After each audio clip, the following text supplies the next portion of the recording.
Hello and welcome to the Course on Tête podcast, which this week I can sort of say is coming to you from the actual Tour de France. Well, at least 25% of it is. Welcome as always to Aérogramme listeners and Peloton magazine subscribers. Who am I? Well, I'm OJ Borg, long-time cycling fan, now Zwift C-Cap big dog and toe dipper into the journalistic world around cycling. And I've been hosting our occasional pods about this year's Mad Max-style jaunt to Paris. And would you believe it, we've made it to the second rest day. We'll be discussing everything that's happened so far and what is to come in the Tour's final week over the next half an hour, or at least until Jeremy tells us he wants to go to bed, because he's invited us into his boudoir over in France. He's the author of Bad Blood and covering this year's Tour for The Guardian. What is it like in France? Are you wearing a hazmat suit, Jeremy? I'm wearing a hazmat suit, but you have to have a mask pretty much with you permanently. And I guess we're all getting used to living with this now.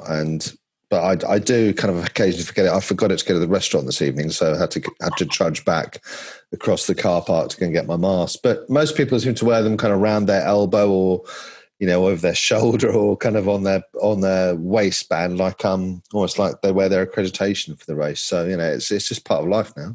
Yeah, I'm a waistband accreditation wearer. I was that guy, round the waist, on the belt loop, and then in the back pocket.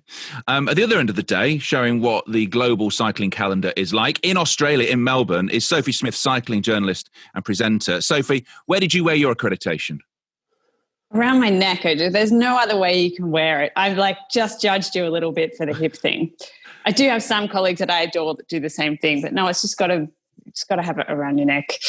Well, no. The reason I'm for not wearing it around your neck. I'm a two-strap backpacker as well. Oh, I'm a two-strap backpacker. But the reason for not wearing it around your neck normally is because if you're recording audio, they tend to bang onto things. That's why I put them in the back pocket. Plus, it makes you well cooler. Also with us is William Fotheringham, author of books on Merckx, Eno, Fausto, and Copy. Where do you wear your accreditation, William? Oh, I've retired now from covering the Tour de France on a daily basis, so I don't have to worry about wearing accreditations anymore. Do you still keep all your accreditations? I've got a big bag of them going back to about 1989, which is a bit depressing. We keep coming across them whenever we clear out the sort of spare room. There's just piles of them everywhere. It's very depressing. What was the best year for accreditation? Probably 1990 or 91, actually, when I was really at the start of my career. And I just did absolutely everything. Right. Down since then. Let's get into this Tour de France then. Jeremy, let's start with you. You're actually in France. What is the vibe like there? What is the vibe like around between the journalists? Are you actually seeing the teams? What is it like there?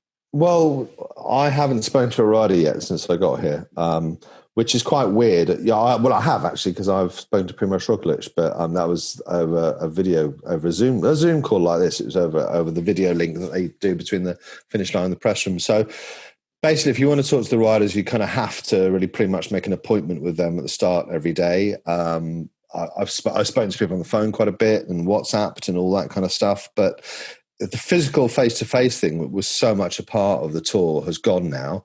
I don't know if it's ever going to come back actually in the way that it used to, because when we used to rush to the start village every morning to see the teams when they came out of the buses. The teams all really like this. They don't like the crush of people around the buses in the morning. They don't like the finish line pandemonium, which we're all so familiar with and people have seen on TV, I'm sure, of kind of journalists and photographers and TV crews rushing up to riders as they cross the line. They like this structure. So I think we might actually stick with this after the pandemic's gone. Sophie, well, that takes me away from it. You, like I, have been one of the people who's been around the buses after a stage. Is that going to ruin cycling, at least from a covering it point of view? I don't know if it'd ruin it, but it'd make it very different. That's one of the unique things about the tour or cycling in full stop, is that you kind of have that access to riders. I don't know if I'd miss being in, sweating in a group of 100 people, with less personal space that you have on the tube or something like that. But I think it'd be a shame if it reverted to something as sterile as Jez just referred to, purely because you would miss that interaction, you miss those cues. And, I've got more out of a 60-second conversation with a rider walking into the start line just saying, how's your day? Isn't today fab or crap or whatever, than I necessarily do in a formal interview outside a bus. So I'd actually really, as crazy and stressful as those, standing outside the bus with hot exhaust fumes and the general summer heat and whatever is part of it. And yeah, I think it'd be a shame if it this became the new normal. Yeah. Well, one man everybody wants to talk to is Primož Roglič. He is leading the Tour de France, current wearer of the yellow jersey from Jumbo-Visma. Second place is Tadej Pogačar, 40 seconds down. Rounding out the top three, currently Rigoberto Urán of EF Education first, is 134 down. Then Miguel Angel Lopez, 145 down. Adam Yates at 203. Realistically, William, do you think they are the only people who have a chance of winning this year's Tour de France? Does anyone outside of Primož Roglič and Pogačar have a chance of winning this year's Tour de France? I think Urán and Yates and Lopez have got a remote chance if something strange happens, which it can do. You never know. Unforeseen events do happen on the Tour de France.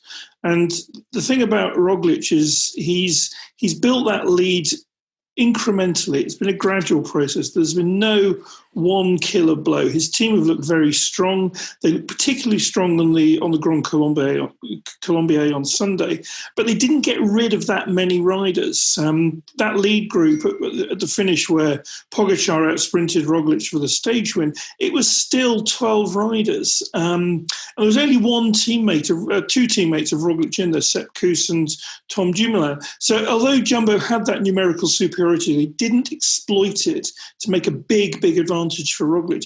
The other rider I'd look at, who I think is still bubbling under, who's still dangerous, is Mikel Landa.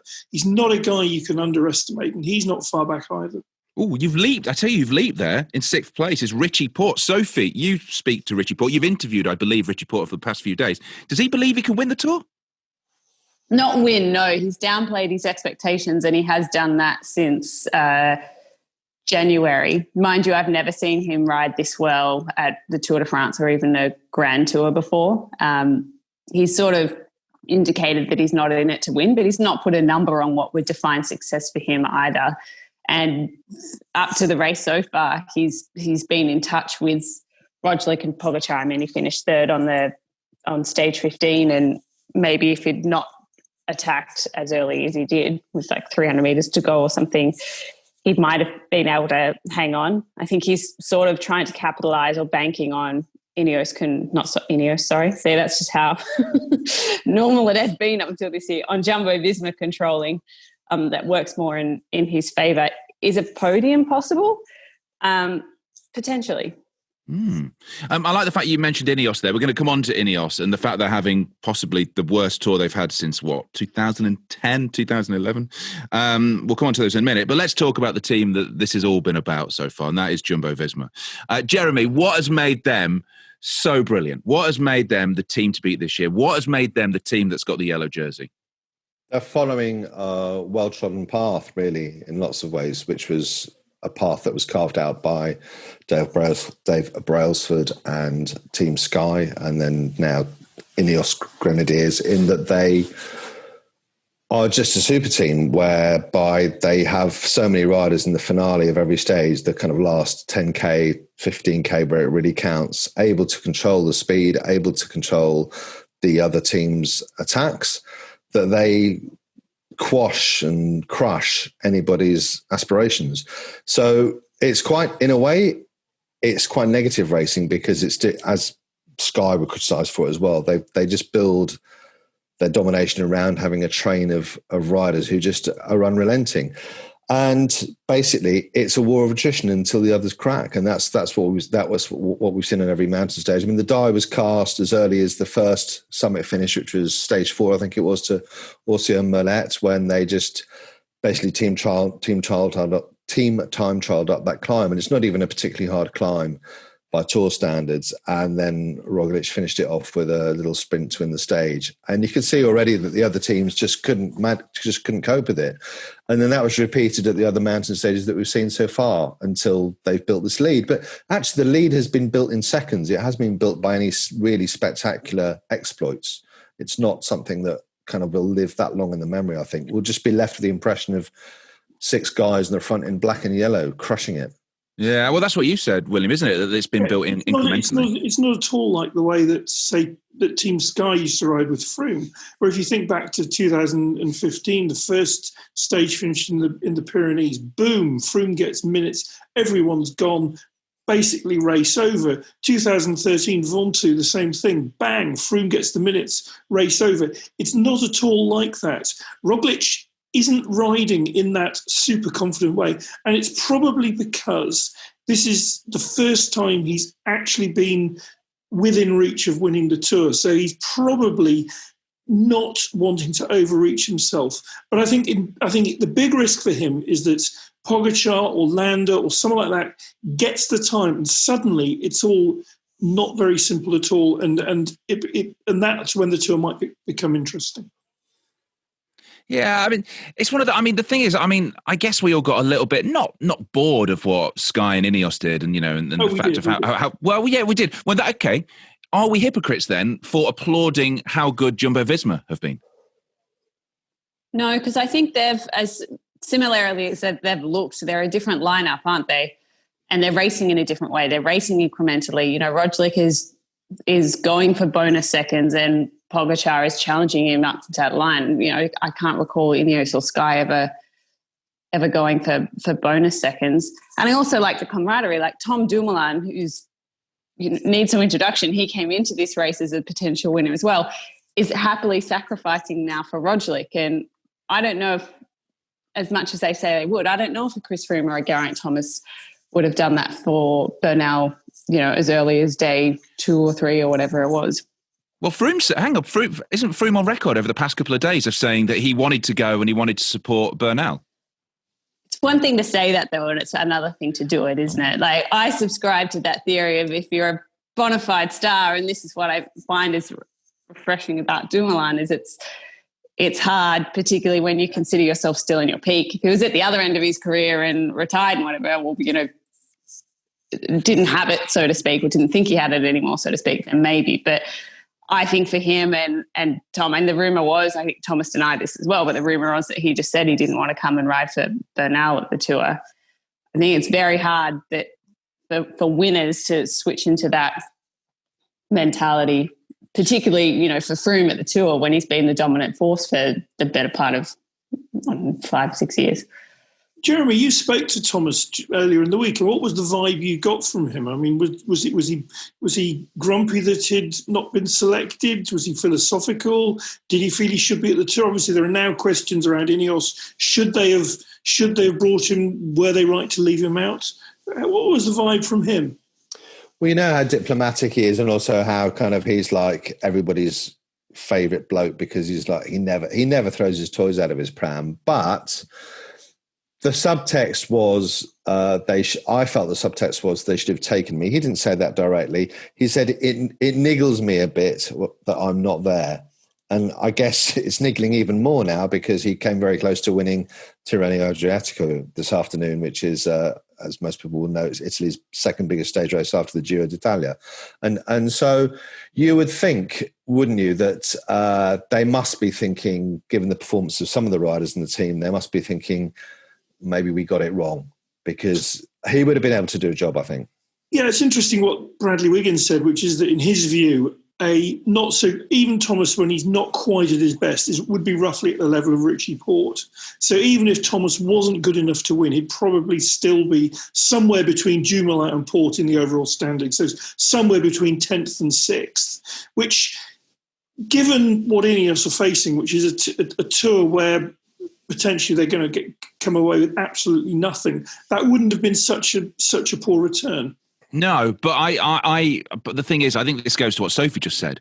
Would Geraint Thomas have been happy to have come to this Tour de France just as a domestique?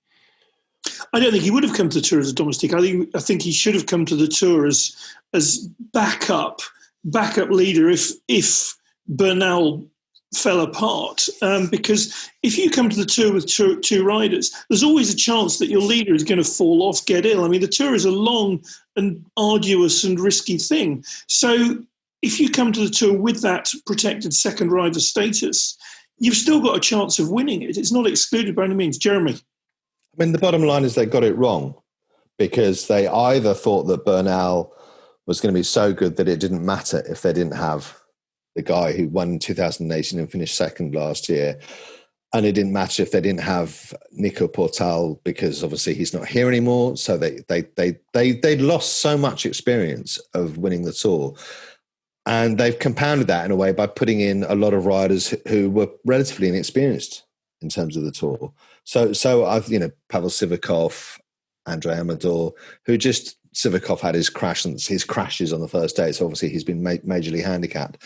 But Amador and Carapaz have both underperformed. I think that's fair as well. So they've kind of handicapped themselves by not having him there. And I think that Thomas would definitely have been able to give experience at the dinner table. He'd been somebody who the others would have looked up to, because Egan Bernal, as pleasant a guy as he seems to be, and as everybody says good things about him as a person and stuff, I don't think he's too young. He's not the kind of guy who's going to bang the table and bark orders into his earpiece. And maybe Geraint is much more, at his great age of 35, he's much more that kind of character. But that's why they've got Luke Rowe, isn't it? That's why they've got Luke Rowe to bang the table and give out advice. Yeah, but Luke's only ridden 4 or 5, I think 5 tours, whereas G has ridden 10. G's Tour de France experience goes back to 2007. It's absolutely astonishing. I mean, he's 34 now, but he's got that really long, in-depth experience in the Tour, and he's been at every end of it. So he's been really good in the windy stages, which obviously is where Rowe is good. But he's done the Michał Kwiatkowski thing, which is being the second last rider in the mountains. So he's got that massive breadth of experience, and I don't think, terrific a rider as Luke Rowe is, that Luke's quite in that bracket, because obviously Thomas has been at the sharp end twice, once winning it, once finishing second, and there's no substitute for that. I wonder though if this is Ineos looking a bit more long term as well, or even like practically in amidst a pandemic. If for them, if they considered it was a bit silly putting, Thomas and Bernal in the same race, and if something happens in the Tour and you all get quarantined, well, then you're sacrificing the Giro or perhaps another race down the line. But also they're eventually going to have to do this, aren't they? Like, Thomas is my age, as you just said. Like, Froome's older than him again. Like, by sports standards, they're veterans or, borderline in the twilight of their risk. Ineos at some point was going to have a year where they leveled everything out. And, Bernal's, he's not part of that sort of, British mod squad either. Like, it's a complete rebuild. It's not a case of another guy that, Rowe and Thomas grew up together. That sort of set know each other quite well on the road. And I think it wasn't a case of just putting Bernal on the front of their train and being like, off you go.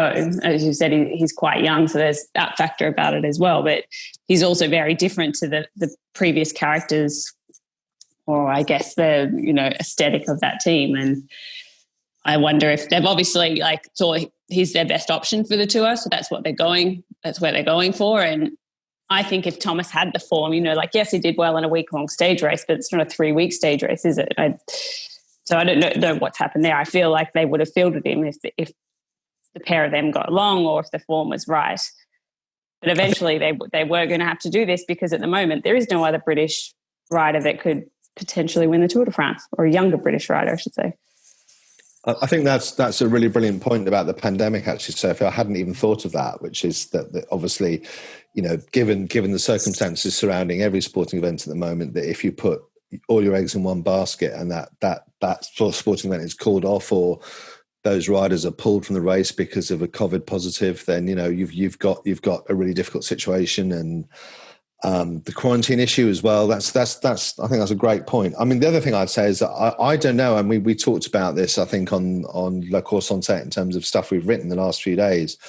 I don't know how easy it will be for Egan Bernal to go on from here and really challenge the Tour contender, because while he's definitely got the talent and the ability, it's very difficult, isn't it, to follow up one Tour win with another Tour win, as loads of champions have found out. It's very rare that people just win them all on the bounce. And he may be a one-time winner. I mean, he's got a lot of opposition there now. There's Pogačar coming in, and then obviously Roglic now with the super team, and then Adam Yates is coming to Ineos next year. And, the odds are getting even harder for him, I think. It's interesting because at the start of the Tour, when we did the preview, I made the point I always make, which is exactly that point, which is that winning that second tour on the bounce is very, very difficult, and very few people do it. Froome didn't manage it, And the other thing, of course, with Bernal is that last year everyone said, "Oh yeah, Bernal, he's won the tour so young. He's the youngest tour winner since whenever. He'll dominate it for the next 5 years." Well, they said precisely the same thing about Jan Ullrich in 1997, and he never won another tour. No, this is a given. As the French like to say, the truth of today is not the truth of tomorrow. Jan Ullrich came up against Armstrong, though, didn't he? That was the reason that Jan Ullrich didn't win another. It was one of the reasons. It was one of the reasons. I mean, Ullrich also in 1998, he came back to the tour in relatively poor shape and rode himself. He had superb class and was good enough to come second in 1998, having really messed up his preparation and been appallingly overweight in the spring. And yet he came up against Armstrong, but he never ever had the sort of focus necessary to take on Armstrong head to head. My favourite story about Jan Ullrich is I'm sure William will remember this. I went to. 20 years ago now, I went to a training camp when he joined Team Coast, and this is this various incarnation that this year will be different. Every year was going to be different. He was going to win the tour again, and every year he was starting again.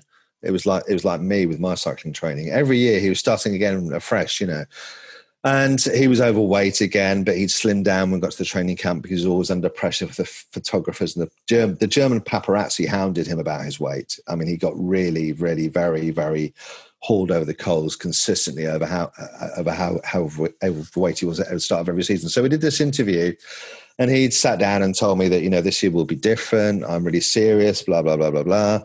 I left the hotel and sat on the terrace in the south of Spain, just composing my thoughts before I started writing.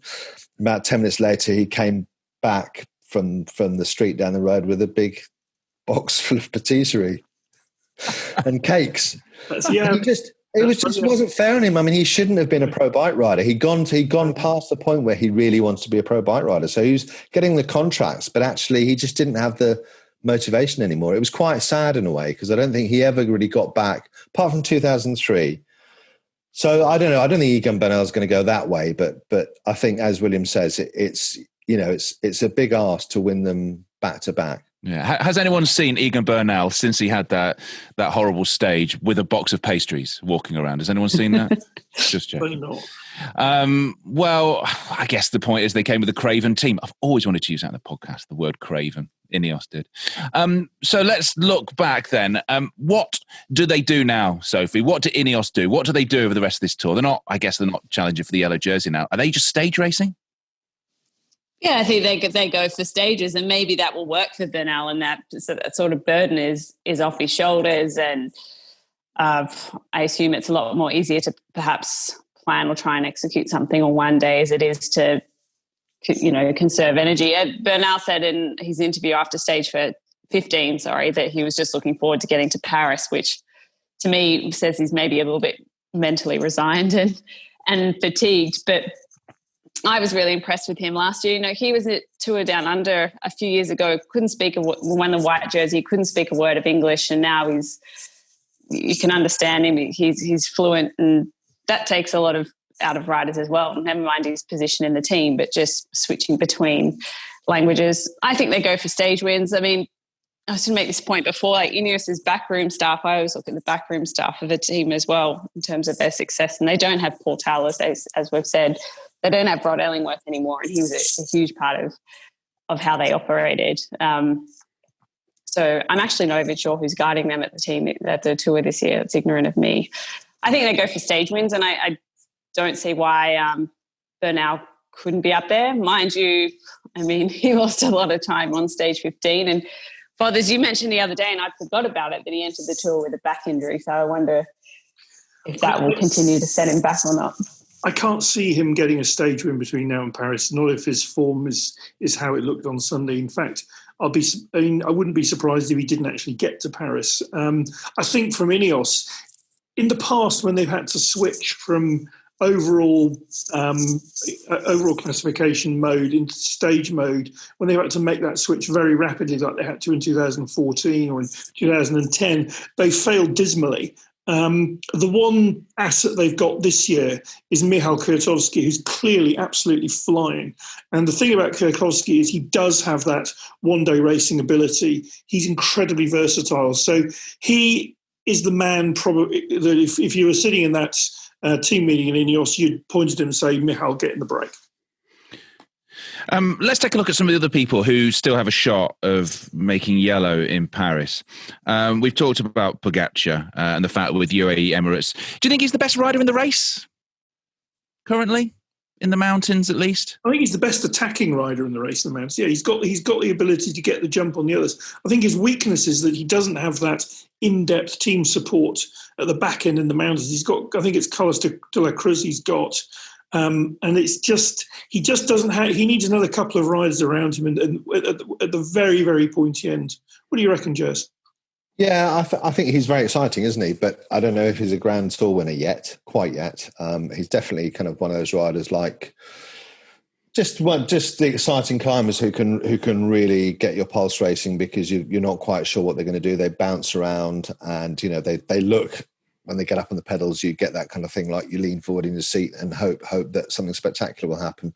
I think he's probably got another stage win in him. And I think maybe he's got the ability to get a few seconds back, but I don't think he can win the Tour. I mean, I think there are the battle for the podium is going to be intense because those riders that are hovering from Richie Porte, Rigo Oran, Adam Yates. I talked to Matt White this morning, and he doesn't think that Yates can get near the podium because he'll just be shadowed everywhere. And I think that's probably the case for all those riders that are in those positions. So it might be decided by something simple like a puncture or kind of a mechanical, that somebody will sneak back 40 seconds or a minute here or there because we've also got that big stage 18, which a lot of people have identified as a key stage, which includes the Plateau de Glières, and that has a gravel section. And that's, I think, 30 kilometers from the finish. And that is on, which day is that? Is that Friday, Thursday. I think? Thursday. Wednesday is the big stage finish at Mirabel La Loz, the highest stage race of the Tour. Sorry, the highest stage finish of the Tour. With that incredibly steep section at the back end. The rider that I'm interested in at the moment is Mikel Landa, simply because if you looked at that stage yesterday, he had two riders with him in that front group. I think it was Caruso and Bilbao. So he's got guys around him who are clearly climbing well if he needs them. And he has got Rod Ellingworth behind him, and I'd never, ever rule out anybody who's got Rod on his side. I still think it'll come down to that time trial. Like, I'm looking at everyone in that top 10 or top 5, I should say, top 6, and wondering if, who can or can't time trial. Who is the best time trialist of the top 5? Is it Roglic? He apparently beat Pogacar in their national time trial championships. I don't know if that was this year or in the past. I don't know enough about Pogacar. I think it was the other way around, wasn't it? Didn't Pogacar beat him? It could be. But I mean, you think that Rigo Oran would have a sniff with the time trial at the end as well, and then you think also that Richie Porte can maybe get a little bit higher up the GC as well. I don't think Adam Yates really is going to challenge for the podium.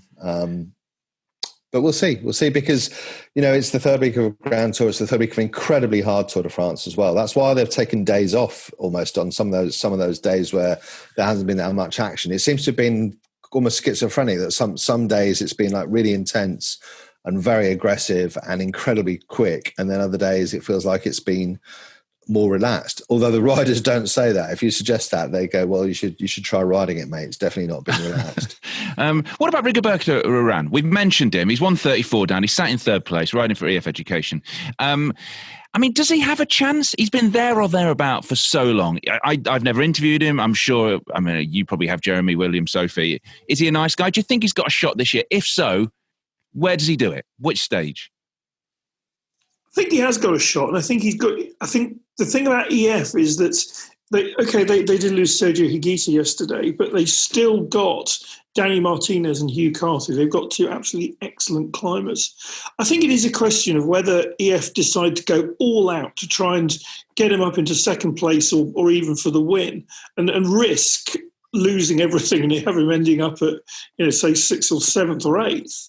It is that question of how they approach it, or do they just do the classic conservative thing, conserve what you got, try and hold on to that 3rd place in Paris because it'll be nice to stand on that podium.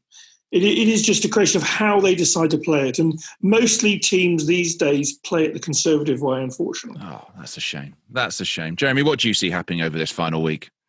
I think that probably, as William may kind of suggested a little bit earlier, I think we might see Egan Bernal suffer some more, actually. I kind of not worry for him because he's a professional bike rider, so he'll be okay. But, I think his reputation could take a bit of a battering if things don't pick up, because the worst is still to come, isn't it? And I think, that he could really, really struggle and to finish the race even perhaps as well. If his back gets worse, I mean, there'll be a point to which they'll say enough is enough, Has anyone said it's his back? Has anyone said that's the reason? He said the back is no excuse.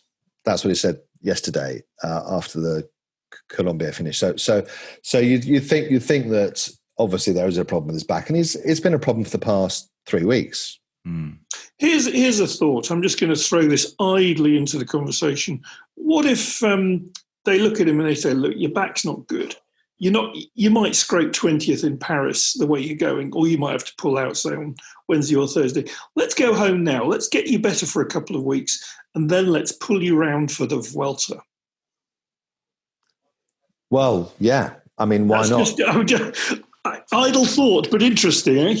I mean, the other thing about that is that you can bet that Jim Ratcliffe will not be happy with the way things are standing at the moment, because they've invested all this energy in this all-terrain vehicle, the Ineos Grenadiers. I shouldn't be sniggering, of course. This wonderful all-terrain vehicle, the Grenadier, which is supposedly going to revolutionise all-terrain vehicles.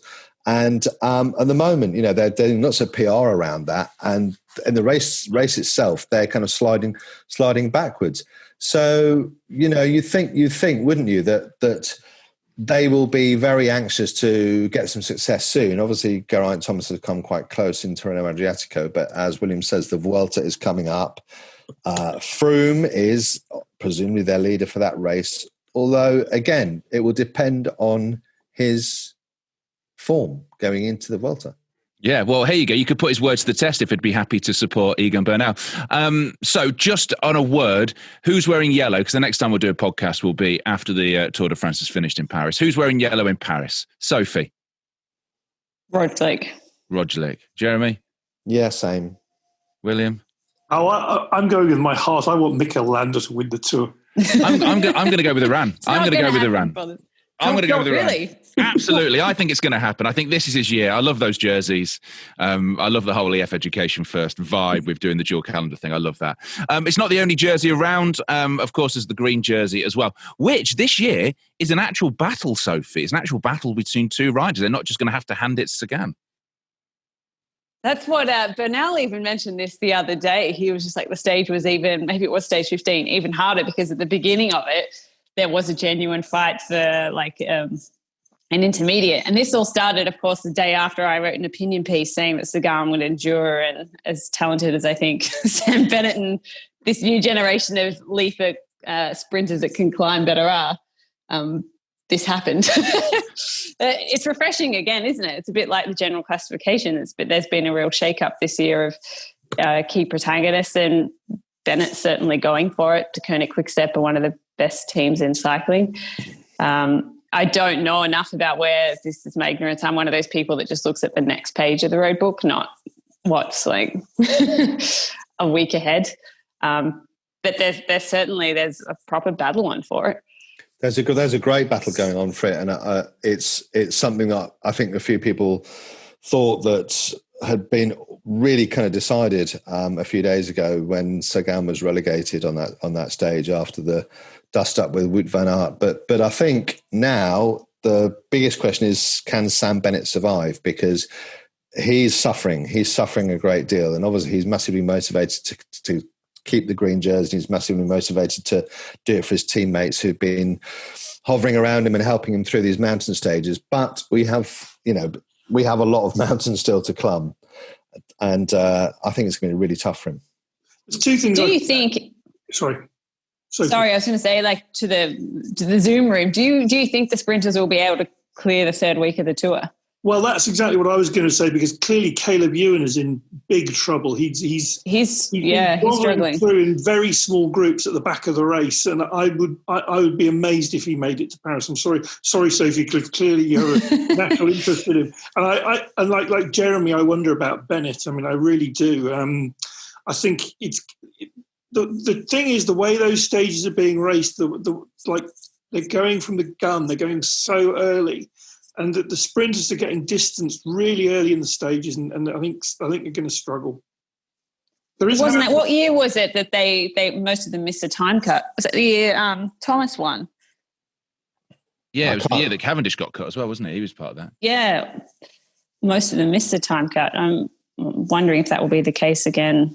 I hope not. I think it's a shame. I mean, it's a whole massive point to get onto, which is probably right now. I'm not a fan of the time cuts. I mean, someone will tell me the reason why, but I just think it ruins the green jersey competition for me, because you get those pure sprinters who maybe can't get up the mountains as quick. They end up just getting binned off. They don't make it to Paris. You don't see them on that final showpiece. I mean, the important thing to say is that all of these sprinters that we're kind of saying can't climb or aren't great climbers are actually really great climbers. Oh yeah, they're just not in the same. They're just not at that super elite flyweight level. So, you know, if you stood the roadside and watched them climb, you'd be amazed by how proficient they are at climbing and the fact that they can still sprint as well. And I mean, Sam Bennett's a big guy, and you know the speed that he goes up is impressive given that, you know, his muscle mass. But at the same time, I think that the time limit's got its place, definitely, because otherwise you kind of have this, you know, I mean, they could be out there all night, OJ. What are you saying? Like a sportif. There's one other, talking of climbers, there is something we've missed which is incredibly close, and that is the King of the Mountains jersey, where there are 5-6 riders spanning, I think, about 6 points. It's astonishingly close. It's led by Benoit Cunfoy, who has dominated it since really early in the tour, but he's going to be pushed very, very hard in the next few days. And I can't see him holding it. I think Mark Hirschi will win it. Ooh, well, he's been one of the stories of the tour so far. I think that wraps us up. Thank you very much to William, to Jeremy, and to Sophie. Lovely, as always, to chat.